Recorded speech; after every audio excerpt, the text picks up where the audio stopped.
G'day humans, Chris Stead from Finder here. We're talking NFT games, and today I'm analysing the role Microsoft is playing in the emerging Web3 scene. What is Microsoft's stance on blockchain, metaverse, play-to-earn gaming and NFTs, and how is that stance going to impact the way we play PC games and the way that we play Xbox games? Now, this video is part of a series I'm doing on all the AAA video games publishers, developers, and console manufacturers as we examine the evolving and emerging space of blockchain in our AAA gaming landscape. So I encourage you to check out the other vids, and also you make sure you check out the links I put in the description below, because there was a link to articles on the finder.com.au website, which I'll update in real time as news emerges over the weeks and months ahead. Right now, let's talk Microsoft. Now, most of you will engage in Microsoft on a daily basis, if not through the Windows platform, which is obviously ginormous, perhaps through the likes of LinkedIn or Skype or even Nokia devices. That's all owned by Microsoft. For gamers though, it's all about Xbox and also the Game Pass service. And since the Game Pass service has now spiraled onto PCs, mobiles, TVs, and the cloud, even though it's not selling quite as many consoles as PlayStation and Nintendo are as of 2022, Microsoft as a gaming entity is probably even bigger than a lot anyway.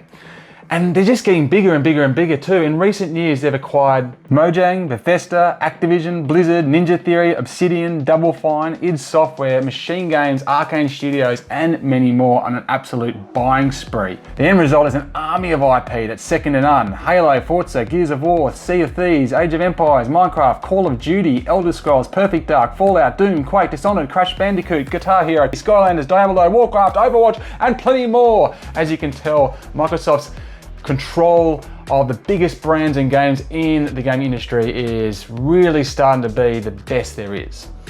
Now, Microsoft's history with the blockchain is actually probably the longest of any of the gaming entities. It first deployed blockchain technology on the Azure cloud way back in 2015. And even back as far as 2018, it actually deployed blockchain technology to start running the back end of its Xbox Live service. So looking after royalties and transactions and all of that type of thing. Now, if you consider that an NFT is really just a digital receipt of an item that is a virtual item, then you could probably put an argument forward that everything that you buy off the Xbox Live marketplace is in fact actually an NFT. It's just in a closed system behind closed doors with Microsoft.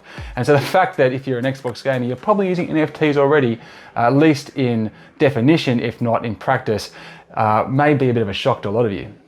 So I was writing about NFT games back in 2018 when Microsoft released its Xbox Enterprise blockchain platform to start handling all that back-end stuff on Xbox Live. Like I mentioned, the transactions, the royalties, the ownership as well, defining ownership, all of that kind of stuff has been handled on the blockchain. And I remember talking to Microsoft at the time about why they did it and why it was making such a big impact for them. And they said that prior to its deployment, they were still doing everything on Microsoft Excel sheets. So that's how they were working out, you know, what was being earned by any particular game and how that was being deployed back to the developers and who owned what and so forth like that. So you can imagine how bogged down and slow that was. And it was a very manual human process. It would take up to 30 days, if not longer, for a developer to find out what its game had sold 30 days earlier than that. And that process obviously very, very slow and very, very impactful for indie developers in particular, who are working on shoestring budgets in a lot of occasions and weren't even sure if they would make it the next month as an entity, let alone know if they were supposed to start working on a sequel or any DLC, because they weren't aware of the demand for their product. So moving to the blockchain moved all this to a real-time service where they could get almost instant feedback on how their games were doing and what royalties were coming their way. And that obviously was a huge, huge thing for all the developers in the Xbox Live marketplace, in particular the indie scene. And we did see a big pickup in number of indies using Xbox Live in the years since 2018. In fact, it was so successful for Microsoft that Ubisoft actually looked at deploying or licensing that same blockchain technology to look after its transaction back end for the likes of Ubisoft Connect, or Uplay as it was known as well at some point, its distribution platform. However, it later, after testing, declined to use that and has since, as you probably know, looked at its own blockchain solutions. And I have got another video on that if you'd like to dive deeper into what Ubisoft is doing with its blockchain and Web3 future. So without much fanfare, Microsoft have been using the blockchain since 2015, as I say, since 2018, particularly with the Xbox platform. However, its first public foray into NFTs occurred in February 2021, when Microsoft released some Minecraft NFTs through an educational space program software to help celebrate International Women's Day, of all things. So that was kind of the first foray that Microsoft had into the NFTs. Minecraft, one of the biggest and most celebrated video games of all time. It then did it again in October 2021 when it released some Windows 11 NFTs for free as part of a promotion as it was releasing that new operating system at the time. So before the kind of big surge in NFT interest towards the back end of 2021, Microsoft had already been in the market with at least 2 airdrops of NFTs. So it's worth noting in September 2021, Microsoft actually closed the Xbox Enterprise blockchain platform. However, it was quickly rolled over into a new platform called the Microsoft Azure Confidential Blockchain Ledger. Now, this is what they now license out to other companies and also use themselves to control all of their blockchain technology and efforts in the back end. Now, some of the notable companies in the gaming scene which have already licensed that technology include console rivals Sony, and I haven't yet done my video, or I may have by the time you see this, on Sony's involvement in the blockchain scene, but do keep an eye out for that. And Sega as well, who's using the confidential blockchain ledger to help drive its super game metaverse concept, and I have already done a video on that, so make sure you check that out for more information. It was also around this time, in October 2021 we're talking here, where Microsoft invested in the Palm NFT Studio, which is a company working on a carbon neutral blockchain solution, and Microsoft is invested in that as it drives to, or looks to, hopefully just be more green, but also probably satisfy gamers' desires and demands for a environmentally friendly blockchain solution. So by the time early November 2021 had rolled around, Microsoft was more than happy to sing the praises of blockchain and what it could do for the company. Now, Microsoft CEO Satya Nadella said, "Absolutely, you should expect to see the metaverse expand into gaming. The way I think of it, we're a platform company. We always build the core intrinsics first and then build it into our first-party applications. So you can absolutely expect us to do things in gaming. If you take Halo as a game, it is a metaverse. Minecraft is a metaverse, and so is Flight Sim. In some sense, they are 2D today, but the question is, can you now take that to the full 3D world? We absolutely plan to do so." This is a huge statement from the CEO of Microsoft, right? He absolutely plans to do this. That's what he said. He is planning to bring gaming into a Web3 future, one that has a metaverse and blockchain, NFTs, crypto, play to earn, all of this space, all of this stuff exists within his vision for what gaming is going to become. And he believes that stepping to that place from where we are now is akin to when Mario stopped being 2D and started being 3D. That's the type of leap that he is talking about here. And when you think about that list of games and developers that I mentioned at the top of this video, and you think about that statement from the Microsoft CEO, whew, it's big. Now that was in early November 2021. Now, those of you who have been following the NFT game space, especially from the AAA gaming perspective, will know that through November and into December and into the start of 2022 is where the agitation from traditional gamers really started to build around the prospect of NFTs invading their traditional gaming experiences. And as a result, in late November 2021, we saw the head of Xbox, Phil Spencer, come out and start to pour a bit of cold water on that enthusiasm that we saw from Nadella earlier. Now, what he said was, "What I would say today on NFT, all up, is that I think there's a lot of speculation and experimentation happening, and that some of the creative that I see today feels more exploitative than about entertainment. I don't think it necessitates that every NFT game is exploitative. I just think we're kind of in that journey of people figuring it out.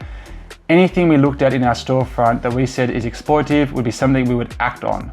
We don't want that kind of content. They're probably not things you want to have in your store." Now, what was a surprise, to me at least, is when that quote came out, traditional games media jumped on it and celebrated it, saying, well, there were headlines on articles saying things like, "Spencer hates NFTs." Now, I don't read that from that statement at all. These are pretty flimsy words that he's using about feels and probably. They're not exactly strong, definitive words. And ultimately what he's saying here is if Microsoft thinks it's exploitive, then they won't look into it. But what's Microsoft's definition of exploitive? And is it the same as your definition as a gamer? And that is why I find this quote to be very, very iffy and really just trying to tone back the perception of traditional gamers around what Microsoft is doing with blockchain while not actually saying we're not. Because Nadella had obviously already jumped out of the bag and said, hey, we're doing it. The reality though was that Spencer was right. Gamers weren't ready to hear about what was going on with blockchain, Web3, NFTs, and all of that stuff. And come April 2022, the commentary coming out of Xbox was really starting to get very, very bland and not very insightful at all. In fact, one statement read, "We're aware and looking into NFTs, cryptocurrency, and other emerging technologies, but don't yet have anything to share." Which is effectively PR speak for nothing to see here, move on with your conversation and don't involve us in any way, shape or form. We've got nothing to say. Perhaps these public mixed messages are due to genuine division within Microsoft as a company. Indeed, the same day that that statement was released, staff from developer Mojang, who are most famous for the Minecraft video game series, came out with the idea of a pledge that developers should sign. Now that pledge states that you as a developer will be taught about the downsides of working with NFTs and blockchain, and you will also stay away from things like speculative markets, play-to-win gaming, mass energy consumption, blockchains, and rigging scarcity. Now, at the time, the pledge co-writer, Corey Cheviak, said, "For us game developers, NFTs change the meaning of what a game is, and that to us is quite worrying. People can make all of the side arguments they want about giving people jobs and things they say are positives, but at the end, it's never really been about players. It's never really been about helping people. It's always been about making as much money as possible." Now, while I'm sure that Cheviak and his cohorts have their heart in the right place with this, I do find it to be a little bit naive and even hypocritical to focus on NFTs for this, because where was this pledge when there were loot boxes, or when there were microtransactions, or even during the rigged scarcity that AAA games have been doing for well over a decade now? There was no pledge for any of that, so it's a bit hypocritical now to put one forward for NFTs.